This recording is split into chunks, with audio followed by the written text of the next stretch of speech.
A very good afternoon, my dear students. Welcome back to geography class. Today's concept we will discuss about composition and structure of the atmosphere as well as the four layers of the atmosphere: troposphere, stratosphere, ionosphere and exosphere.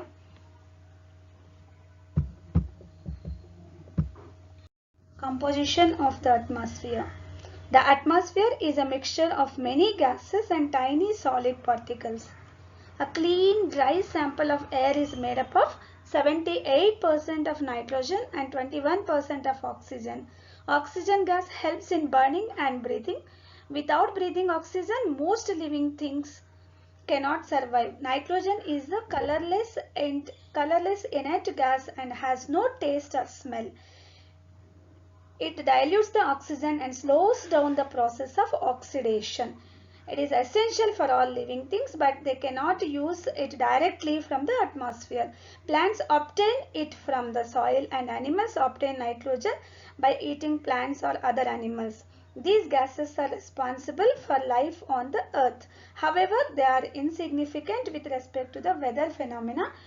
But anyhow, as a common, what is the composition of the atmosphere means you will have to mention the composition. It is composed of 78% of nitrogen and 21% of oxygen as well as other gases.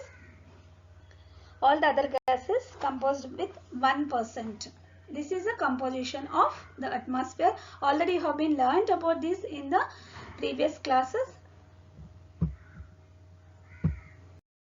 The important functions of the atmosphere. Air has weight and exerts pressure. Being pressed down, it always remains in contact with land and water. As we all know that air has weight and it exerts pressure. It is one of the important functions. And being pressed down, since it has weight, it's being pressed, and being pressed down, it always remains in contact with land and water. So due to their physical contact, that is air, land and water, the exchange of gases between air, land and water takes place on a continuous basis. Soil absorbs oxygen and nitrogen due to this contact. Water vapors in air rise from oceans on account of evaporation. Next, carbon dioxide in air helps in absorption of heat and keeps the earth warm at night. These are all important functions of the atmosphere, my dear students. Next, because of its composition, various composition which we had discussed, 78% of nitrogen, 21% of oxygen and all the others consist of 1%. The atmosphere is the most dynamic entity. Large masses of air are being moved up and down and across the surface of the earth. Next, the energy of the sun is responsible for keeping the atmosphere in a dynamic state. These are the important functions of the air or atmosphere. Even my dear students, you have been studied in the previous class the structure of the atmosphere, but once again we can have a brief note on this. In the atmosphere, there are concentric layers of air. Each layer has a different density. The upper layers press down the lower layers.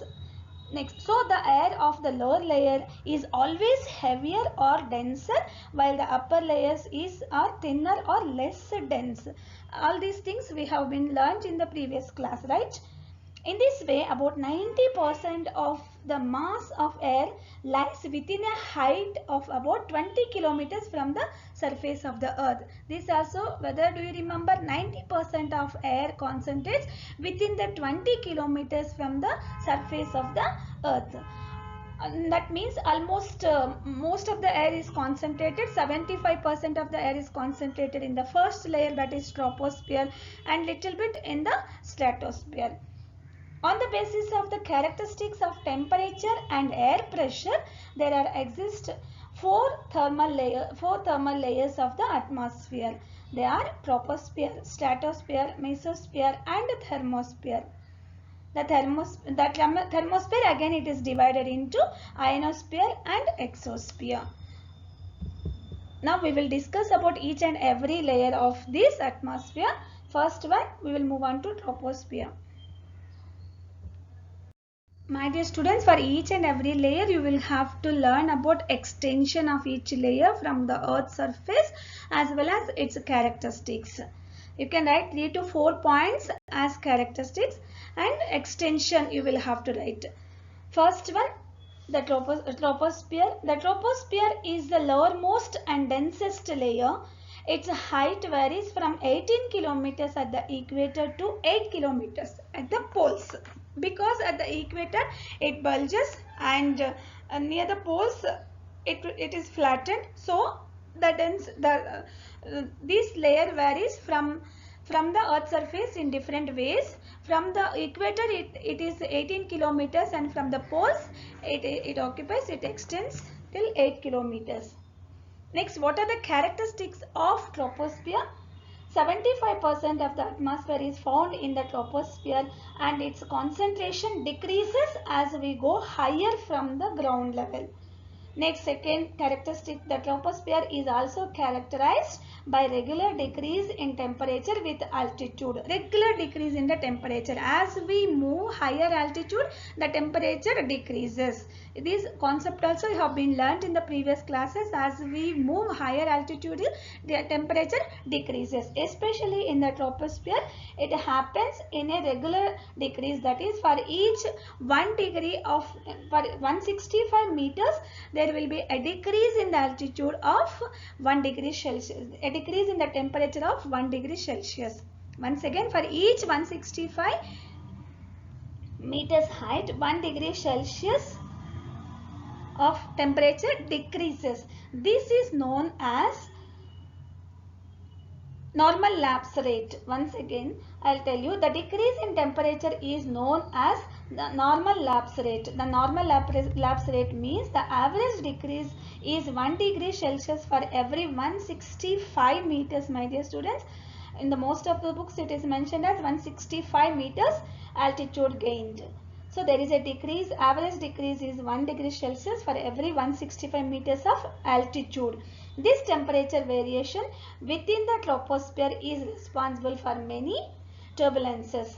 As a result of these changes which are taken in the troposphere, due to this variation in the temperature because of high altitude which occurs in the troposphere, it leads to many changes, atmospheric changes, weather changes, weather conditional changes also, right? Weather phenomena takes place in this layer because of this normal lapse rate which takes place in the troposphere. It leads to weather changes, weather conditional changes also. Because all the weather conditional changes, that means formation of clouds, evaporation, all this, the precipitation, everything takes place in the troposphere because of this normal lapse rate which shows the variation in the temperature. As a result of these turbulences, all weather phenomena takes place in this layer. The troposphere is heated more from below than from above. The upper limit of the troposphere is known as tropopause. All these points you have learnt in previous classes, my dear. Just it is like a revision only for you. The same points which you have been learnt in the previous class also you can write as the characteristics. Next we will move on to the second layer of the atmosphere, that is the stratosphere. It extends, from the layer lies above the tropopause. It extends from height above 50 kilometers from the sea level. Characteristics. Here the air is thin, cold and dry. The temperature is about minus 55 degrees Celsius also. Next, very important characteristic, the ozone layer lies within the stratosphere. Ozone is generally found between the altitude of 20 to 50 kilometers. Then ozone, we know that what is the importance of this ozone layer. It absorbs the ultraviolet solar radiation coming from above. The insolation received from the sun is equal to that lost by it.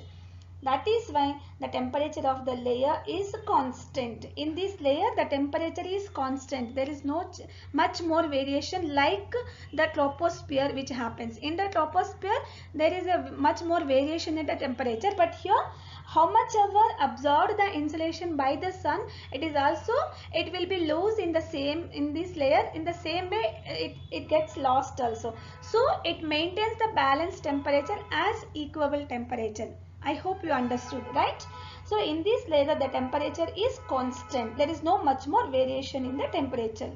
In the higher levels, however, temperature increases with height, but not like the troposphere, the changes which happens in the troposphere. Not that much changes in the temperature which occurs in the troposphere.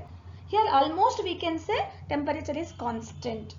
Next, one more important characteristic, the lower layer of stratosphere has a virtual absence of water vapor and has constant temperature conditions. Therefore, it is ideal for flying jet aircrafts.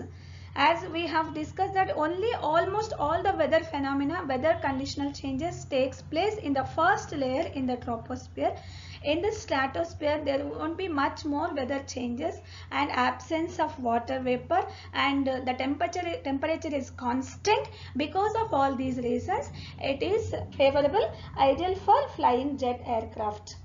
Next, temperature rises from -°C at the base of the stratosphere to 0°C at stratopass. The upper limit of the stratosphere is known as stratopass. Next, we will move on to the third layer of the atmosphere, that is mesosphere. Meso is nothing but middle, right? Middle. It extends, this layer lies above the stratosphere and extends to a height of 80 kilometers from ground level.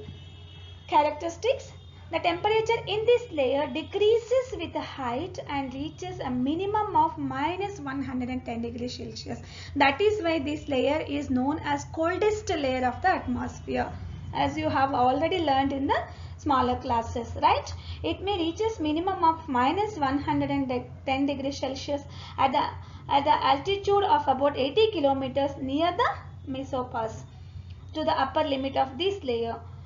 Due to reflected sunlight from meteorite dust particles, there are wispy clouds found in this layer. These are the important characteristics of mesosphere. Next, fourth layer, that is thermosphere.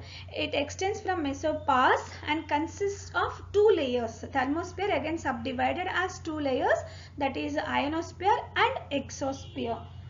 Now, ionosphere, its extension is up to a height of about 400 kilometers from the ground level.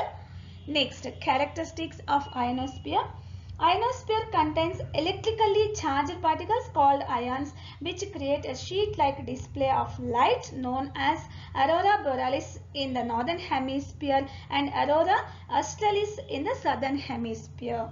They contain electrically charged particles which are called as ions. They are known as in the northern hemisphere as aurora borealis, and they are called in the southern hemisphere as aurora australis.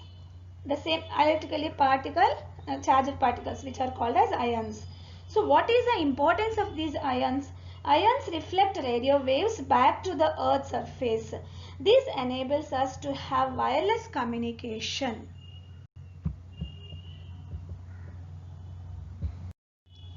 The uppermost layer of the atmosphere is the exosphere.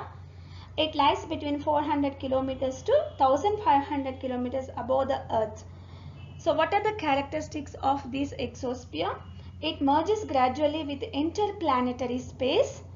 In this layer, temperature increases with height. We know very little about this atmosphere extending beyond 640 kilometers height from the sea level. But in the exosphere, density becomes extremely low, as we know that here, since air has weight and pressure, it presses the lower layers of the air. So the lower layers of the air has more dense and more thick, and as well as these upper layers of the air is extremely low in density. The main gases here or higher ones, the lighter ones like hydrogen and helium. We know that absence of oxygen here. Already you studied in smaller classes. Rarefied, that is absence of oxygen. This is about different layers of the atmosphere, the structure of the atmosphere and composition as well as functions of the atmosphere. Since you have been learnt about this concept in the previous classes, this I had given you a small glance, but it is very important concept. Please do learn.